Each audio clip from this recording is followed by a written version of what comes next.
Hello guys, welcome back to my channel. I'm your host Chris Davis. Okay, so in this video, we're going to go over the new Mega Pokemon that were revealed in the last couple weeks.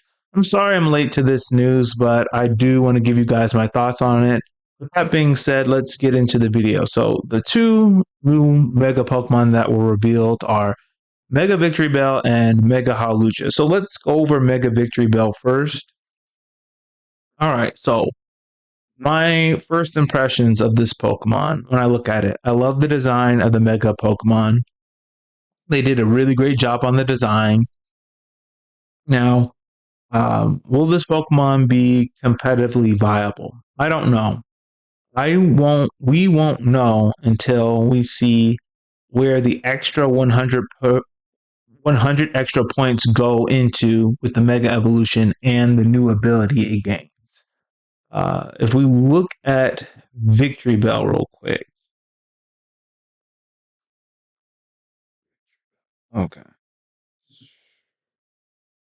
So if we look at it, so it's base stats 490. So defense not too good. Attack not too good.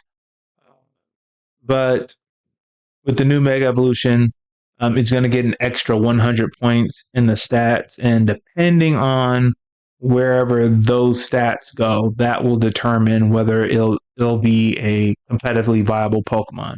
A good ability for Mega Victory Bell, I think Thick Fat would be a really good ability. Uh, what else would be good? There's probably other good ones, but Thick Fat is the only one I can really think of. If it does become faster and it has the chlorophyll ability, uh, that will make it a really good Mega Pokemon to use. So, Mega Victory Bell, the design looks cool, but we're not going to know whether this Pokemon is going to be competitively viable until we see where these extra 100 points are going and the ability. I do like how Pokemon Company Game Freak is giving Victory Bell a Mega Evolution. Whenever Game Freak gives a Pokemon a Mega Evolution or a regional variant or a new Dynamax form or whatever, it's their way of buffing that Pokemon, making it more usable. A lot of the older Pokemon, more so the Gen 1 and Gen 2 Pokemon, they're not really usable because they're power cracked, because the later Pokemon have better stat distributions, better abilities, better typing. And the older Pokemon aren't really usable against the newer ones. So whenever Game Freak gives an older Pokemon a Mega Evolution, it's their way of making it more usable. Okay, so let's go into the other one. Ooh. Okay, Mega Hawlucha. All right, so I like the design of Mega Hawlucha. I when I look at the design, it looks like Mega Hawlucha is wearing a championship vest that it's won in a tournament. It looks really cool. I really like the design of Mega Hawlucha. Uh, did Hawlucha really need a Mega Evolution? I don't think so. I think Victory Bell really needed it. I don't think Hawlucha needed it. But uh, Hawlucha, it's Mega Hawlucha to me has more potential to be more competitively viable because of Hawlucha's like stat distribution. So if we look at a regular Hawlucha, so attack isn't so great, but look at the speed. Now if we give it extra 100 points in the stats, which it will get when it Mega Evolves, it can become more bulky. We can increase the attack. We can increase the speed, and I can see that Mega Hawlucha can be a really good Mega Hawlucha could be a really good competitive Pokemon. Depending on where they put those extra 100 points and the ability it gets, it can be a really good Mega Pokemon to use. Now, as I mentioned earlier, Hawlucha, I don't think it really needed the Mega Evolution.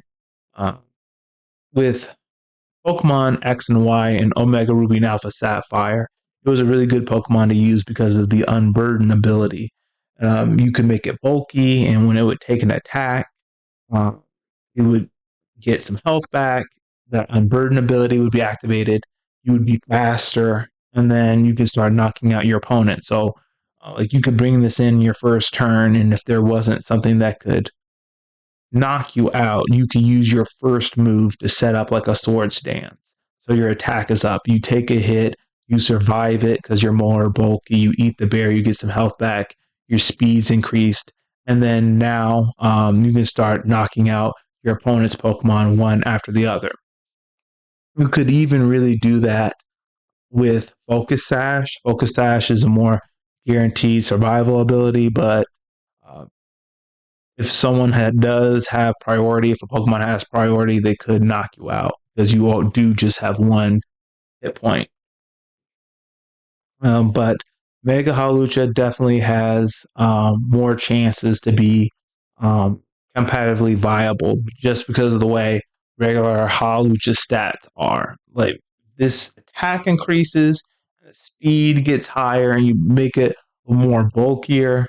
Yeah, I could see that Mega Hawlucha has more of an opportunity to be competitively viable in tournaments.